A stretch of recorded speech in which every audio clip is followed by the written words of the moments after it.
이번 주 수도권 주간 아파트값 상승률이 9년 만에 최고치를 기록했습니다. 신축년 새해 수출이 10%대 증가세에 좋은 흐름을 이어가고 있습니다.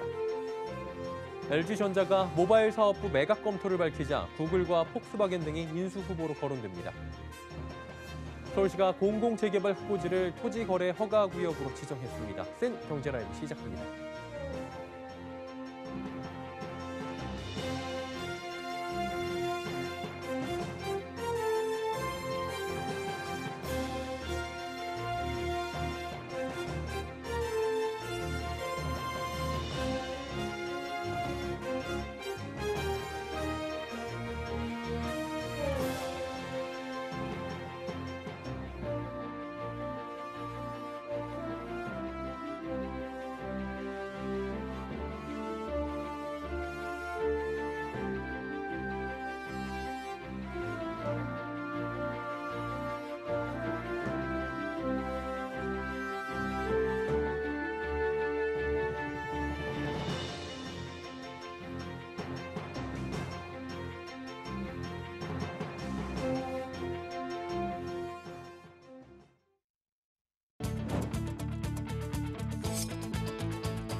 시청자 여러분 안녕하십니까? 센 경제라이브 서정덕입니다.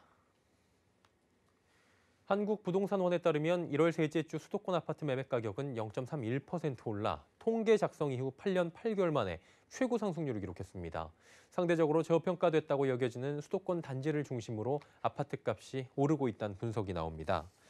수도권에서는 경기와 인천이 지난주 각각 0.36%에서 이번 주 0.42%에서 0.40%로 모두 상승폭을 키웠습니다. 서울도 지난주 0.07%에서 이번 주 0.09%로 상승폭이 커졌습니다.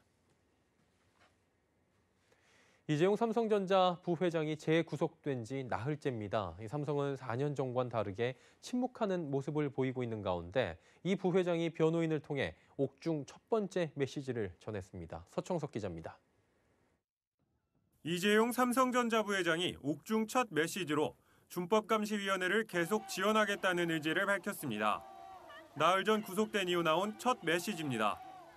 이재용 부회장은 변호인을 통해 준법감시위원회의 활동을 계속 지원하겠다는 다짐과 함께 위원장과 위원들께는 앞으로도 본인의 역할을 다해달라고 간곡하게 부탁한 것으로 전해졌습니다.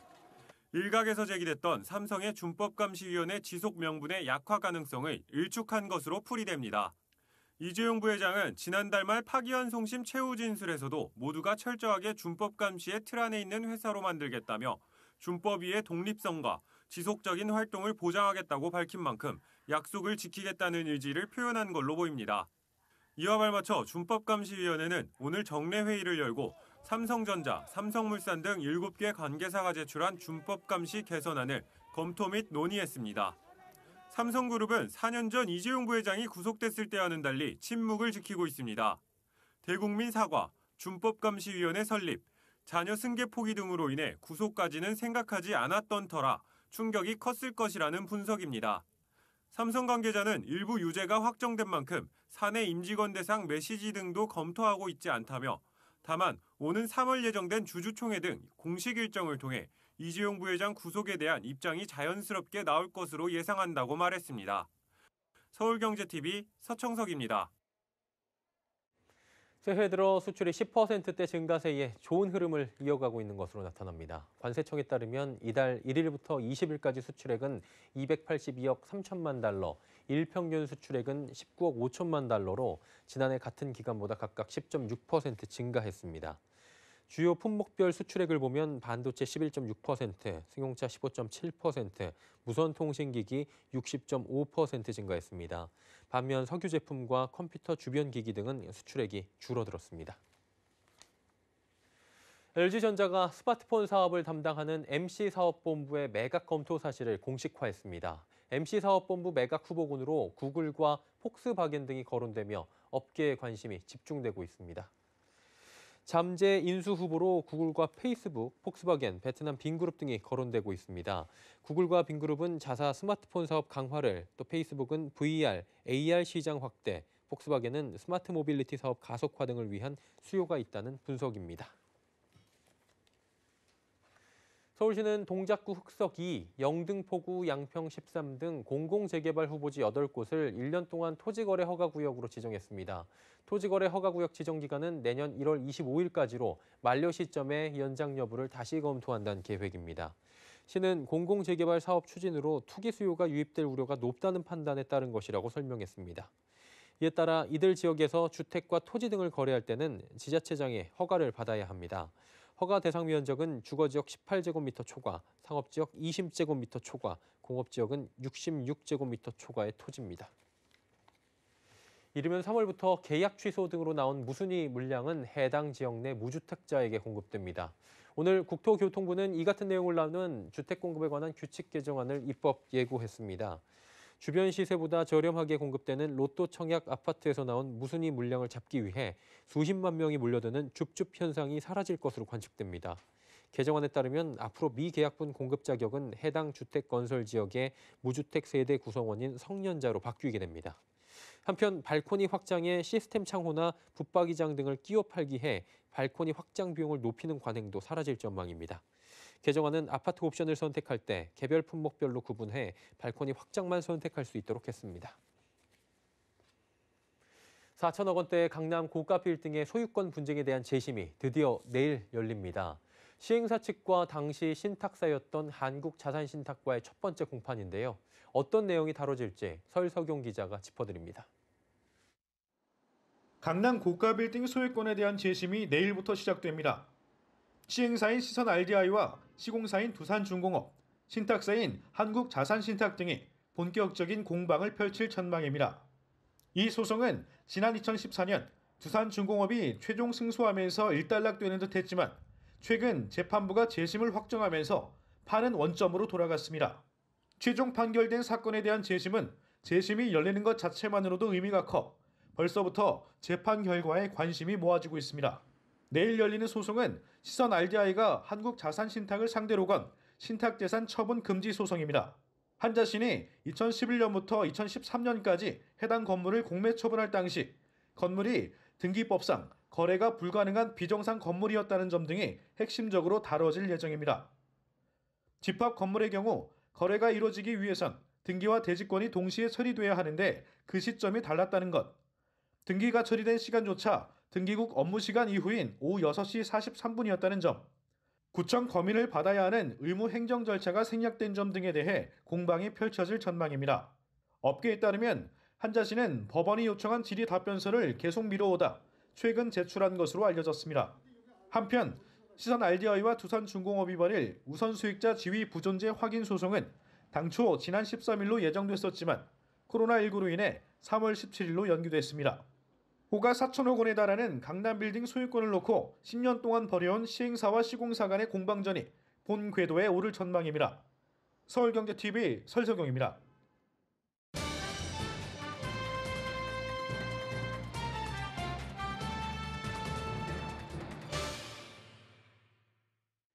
판매가 중단된 사모펀드를 판매한 은행들에 대한 금융당국의 제재를 앞두고 은행권에는 긴장감이 감돌고 있습니다.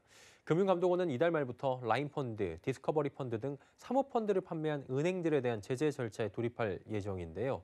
일단 CEO들의 제재 여부와 또 연임 가능성을 등을 놓고 여러 추측들이 나오고 있는 상황입니다. 은행권 분위기 짚어보도록 하겠습니다. 금융부의 정순영 기자 연결돼 있습니다. 나와 있습니까? 네, 안녕하십니까. 예, 제재심 얼마 안 남았습니다. 정확한 일정은 아직까지는 안 나온 걸로 알고 있는데요. 기업은행이 가장 먼저 심의 받더라고요. 언제쯤 대략적으로 결과가 좀 나올까요? 네, 금감원의 펀드 사태 은행들의 첫 제재심 대상은 IBK 기업은행입니다. 오는 28일 라인펀드와 디스커버리 펀드를 판매한 기업은행에 대한 제재심의위원회를 개최할 예정인데요. 기업은행은 지난 2017년부터 2019년 디스커버리 펀드를 6,792억 원가량 판매를 했지만 미국 운용사가 채권 회수에 실패했고 약 914억 원의 환매가 지연되고 있습니다. 또 294억 원 상당의 라인펀드도 판매를 한 바가 있는데요. 금감원은 기업은행을 시작으로 해서 라인펀드를 판매했던 우리, 신한산업, 부산, 하나은행 등에 대한 제재심을 3월 내로 시작한다는 방침입니다. 은행권에서는 여러 가지 가능성들을 놓고 긴장감이 흐르고 있는데요. 나와 있는 일정도 코로나19 사태로 지난해 말 예정이었던 제재심 절차가 늦춰진 겁니다. 금감원은 3월까지 8개 펀드 판매 은행들의 제재심을 개시할 예정인데 이 상급 기관인 금융위의 최종 제재심까지 마치려면 적어도 2분기는 돼야 할 것으로 예상이 되고 있습니다. 현재 은행권에서 이 가장 주목하고 있는 부분은 제재 수위일 텐데 결과 어떻게 나올 것으로 지금 예상됩니까? 금감원은 지난해 말 라인 펀드를 판매했던 신한금융투자와 KB증권, 대신증권 등에 대해서 업무 일부 정지, 과태료, 임직원 중징계 등을 의결을 했었습니다. 김영진 전 신한금융투자 대표와 나재철 전 대신증권 대표, 윤경은 전 KB증권 대표에게 직무정지, 또 박정림 KB증권 대표에게 문책 경고의 중징계, 또 김성현 KB증권 대표, 김병철 신한금융투자 전 대표에게 경징계인 주의적 경고를 내렸습니다. 은행들은 아무래도 제재심 결과에 대한 예측에 좀 조심스러운 반응을 보이고 있는데요. 앞선 증권사 제재심 결과로 봤을 때 은행에 대한 징계 수위도 아무래도 중징계 수준에서 결정될 것이다라는 전망들이 주를 이루고 있습니다. 다만 금융사들의 투자 피해 구제 노력에 제재 수위도 조정이 될 가능성도 있는 것으로 보여서 기업은행을 비롯한 펀드 판매 은행들은 피해액의 50%를 선지급하거나 간담회를 개최하는 등의 구제책 마련에 노력하고 있다는 제스처를 금감원에 어필해 오고 있었습니다. 펀드 판매 은행들에 대한 기관 제재는 당연할 것 같고요. CEO 징계 쪽으로 지금 많은 관심이 좀 쏠리고 있습니다. 펀드 사태 연이어 터졌고요. 은행 수장들 사면초가 몰렸는데 이게 어떻게 될지 궁금하네요. 일단 먼저 금감원이 라인펀드 브란드 판매 책임을 물어서 조용병 신한금융그룹 회장에 대한 징계를 추진하고 있다는 보도가 오늘 나왔습니다. 특히 라인펀드 무역금융펀드 같은 경우는 가짜 채권을 받은 사실이 미국 금융당국에 의해서 적발이 됐고 일부 금융회사가 이런 사실을 알고도 계속 판매를 했다는 혐의를 받고 있는데요. 금감원은 라인펀드를 가장 많이 판매한 이 신한금융투자와 신한은행이 투자자들에게 손실을 입힌 것을 금융지주사가 관리감독 책임을 소위한 것으로 보고 조 회장에 대한 징계를 포함한 제재안을 준비하고 있는 것으로 전해졌습니다. 신한금융투자와 신한은행이 판 라인펀드는 6천억 원이 넘는데요. 또 라인과 디스커버리 펀드를 판매했을 당시 재직했던 김도진 전 기업은행장도 징계 대상에 포함된 것으로 알려졌습니다. 이 금감원은 사모펀드 판매 과정에서 내부 통제 기준이 제대로 갖춰지지 않아서 불완전 판매가 발생했고 그 책임에 금융사 CEO에게 있다는 입장을 지금까지 고수해왔었는데요. 오는 5월에 3년 임기를 마치게 되는 윤석헌 금감원장은 임기 마지막까지도 관리 감독을 다하지 못했던 최고 경영진에게 강한 제재를 가하겠다는 방침을 밝혀왔었습니다. 일단 중징계 불가피하다 이런 얘기로 해석이 될 수 있을 것 같아요. 근데 이제 제재심을 앞둔 은행 CEO 가운데 연임 지금 앞둔 사람들 있잖아요. 결과에 영향을 받지 않을까 싶은데 어떻게 보고 있습니까? CEO가 이번 제재심에서 금감원으로부터 직무 정지와 문책 경고를 받을 경우에는 향후에 금융권 취업이 제한이 되기 때문에 연임에 제동이 걸리게 되는데요. 이럴 경우에 지난해 손태승 우리금융회장처럼 향후 금융당국과의 소송전을 벌여서 시간을 끌고 주총을 통해서 연임할 가능성이 큽니다. 또 상급기관인 금융위의 최종 제재심까지는 아직까지는 시간이 많이 남아 있어서 연임을 앞둔 수장들은 은행에서 자체적으로 서둘러서 주총을 준비할 것이라는 전망을 해볼 수가 있습니다. 하지만 지난해 채용 비리와 사모펀드 환매 중단 사태에도 불구하고 국내 4대 금융지주인 신한과 KB금융 또 하나 우리금융지주 회장이 연임은 물론이고 재연임에도 성공을 해서 권력에 비해서 책임을 지지 않는다는 거센 비판이 제기된 바가 있었기 때문에 올해는 좀처럼 상황이 여의치 않을 것이다라는 전망도 나오고 있습니다. BNK 금융지주의 경우에는 부산은행은 라인펀드를 527억 원, 경남은행은 276억 원을 판매했는데요. 두 은행은 지난해 타 지방은행 대비 실적 감소폭이 좀 큰데다가 라임 이슈까지 겹쳐 있는 상태에서 무난한 연임을 전망하기 좀 어려운 상황입니다.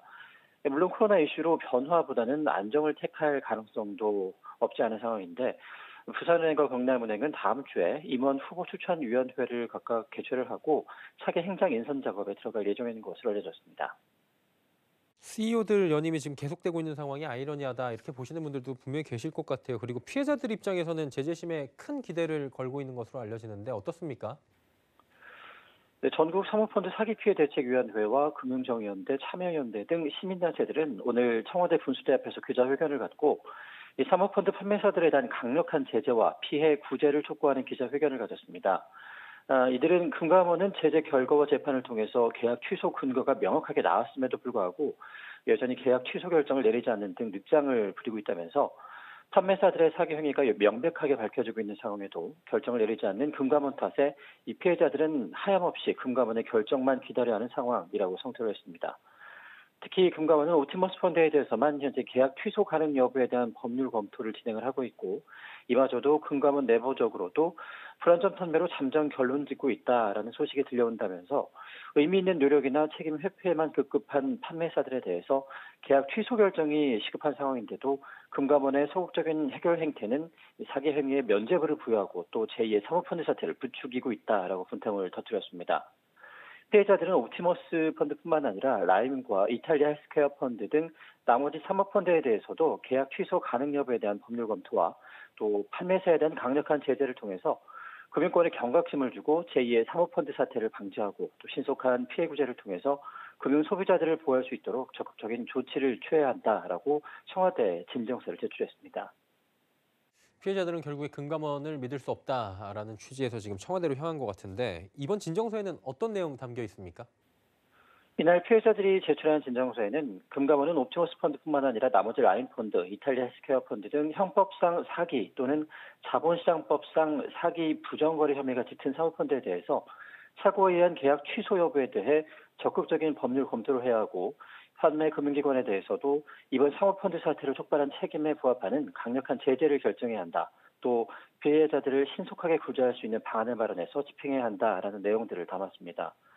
또 이들은 사고에 의한 계약 취소가 어려운 사모펀드의 경우에도 내부 통제 부실과 불안전 판매에 대한 깊은 책임감은 각 판매 금융기관에 있기 때문에 피해자들의 개별적인 조건에 따라서 배상 비율을 차감하는 방식의 분쟁 조정이나 자율 조정을 지향을 하고 피해 회복을 최우선으로 해서 각 사모펀드별로 동일한 배상 비율을 정해서 일괄 배상해야 한다라는 내용을 진정서에 담았습니다.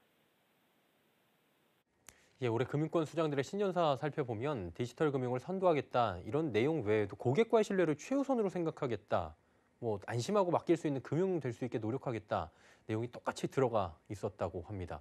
고객들과의 약속을 지키는 은행이 되고 싶다면 먼저 CEO가 나서서 고객 피해에 대한 책임을 지는 자세부터 보여야 하지 않을까 이런 생각을 한번 가져봅니다. 금융부의 정순영 기자와 이야기 나눠봤습니다. 고맙습니다. 고맙습니다.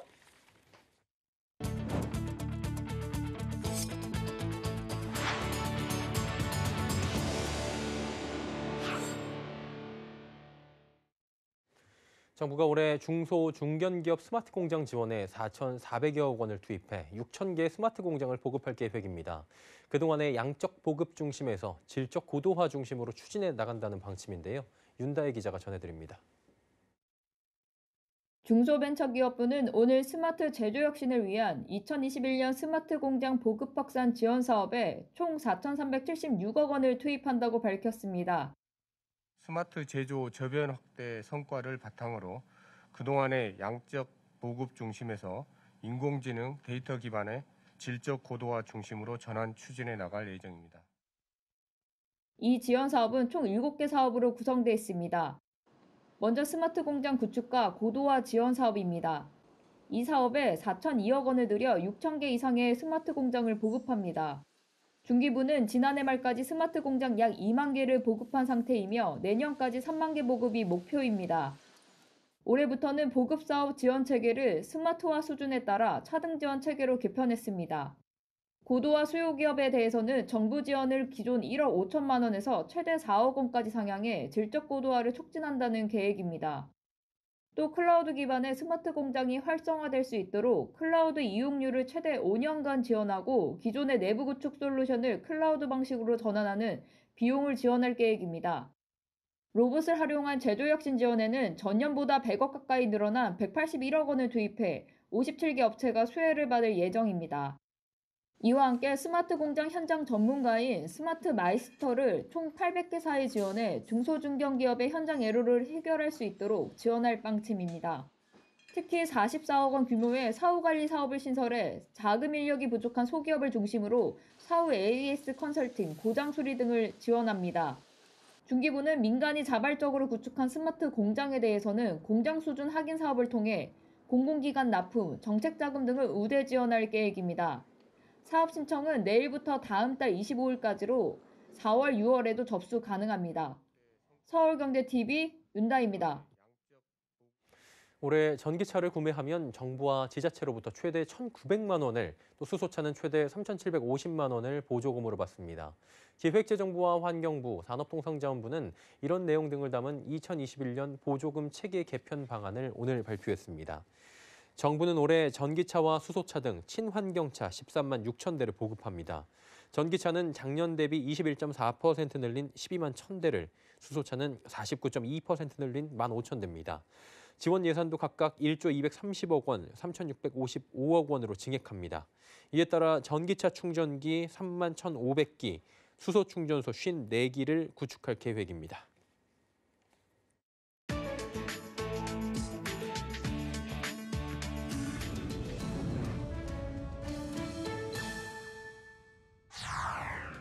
조 바이든 미국 대통령이 현지 시간으로 20일 워싱턴 DC 연방의사당에 마련된 야외 무대에서 취임 선서와 취임사를 하고 대통령직 업무를 개시했습니다.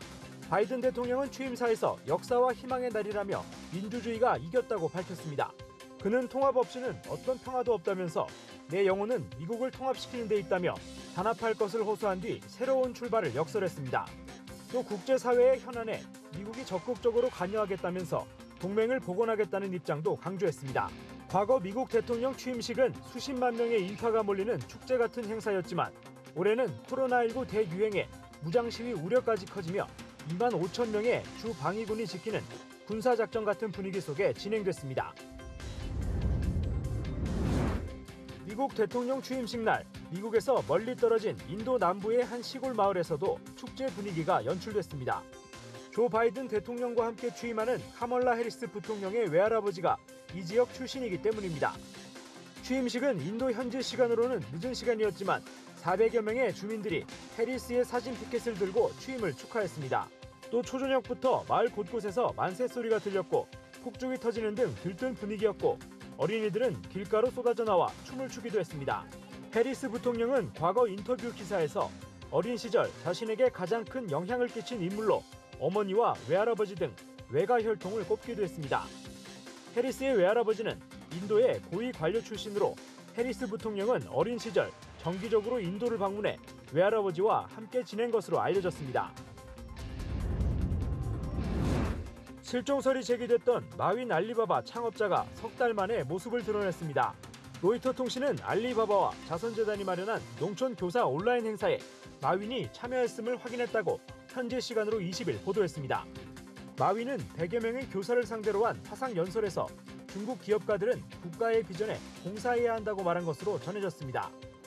앞서 마윈은 지난해 10월 한 포럼에서 중국 금융당국을 전당포에 비유하며 규제를 비난한 뒤 공식 석상에서 모습을 감췄습니다. 당시 중국 금융당국은 알리바바 산하 엔트그룹 상장을 상장일 이틀 전 취소했고 마윈과 경영진을 소환해 면담을 진행하기도 했습니다. 이 때문에 그간 마윈 실종설 혹은 부금설까지 나돌았습니다. 지난해 코로나19로 인한 매출 타격을 입은 영국 명품 브랜드 버버리가 변종 확산으로 인한 더 큰 혼란을 우려하고 있다고 로이터 통신이 보도했습니다. 버버리는 코로나19로 인해 지난해 마지막 3개월 동안의 매출이 전년보다 9% 감소했습니다. 6% 줄었던 전분기보다 감소폭이 더 커진 겁니다. 또 버버리에 따르면 현재 코로나19 변종 확산으로 인해 전 세계 매장의 15%가 폐점 상태고 또 36%의 매장이 영업시간을 줄이는 등 제한적인 영업을 하고 있는 상태입니다. 감염력이 더 강한 것으로 알려진 변종 확산이 앞으로의 전망을 더 불안하게 하고 있습니다. 다만 버버리는 지난해 코로나19 사태 속에서도 높은 증가율을 보인 한국과 중국 소비자들의 온라인 수요에 기대를 걸고 있습니다. 실제로 유럽과 중동, 인도, 아프리카 등에서 40% 가까운 매출 감소를 보이는 동안 중국과 한국이 있는 아시아 태평양 매출은 11% 증가했습니다.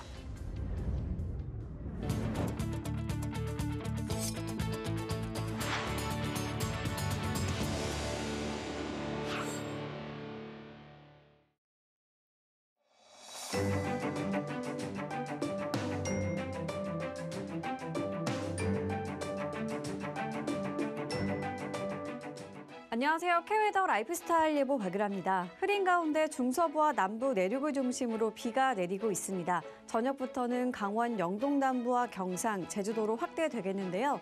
이 비는 내일 새벽부터 오전 사이면 대부분 그치겠고요. 경상 해안과 전남 해안, 제주도는 비가 그친 뒤에도 빗방울이 떨어지는 곳이 있겠습니다. 한편 강원 영동은 오후부터 동풍의 영향을 받으면서 다시 비가 시작되는 곳이 있겠습니다. 내일까지 예상되는 비의 양은 서울 경기 남부, 충청과 전북의 5에서 20, 경기 북부와 강원 영서, 전남과 경상도의 5에서 10, 그 밖의 지역은 5mm 내외가 되겠습니다. 비가 내리는 곳이 시야가 짧고 도로가 미끄러울 수 있는데요. 안전에 유의하셔야겠습니다.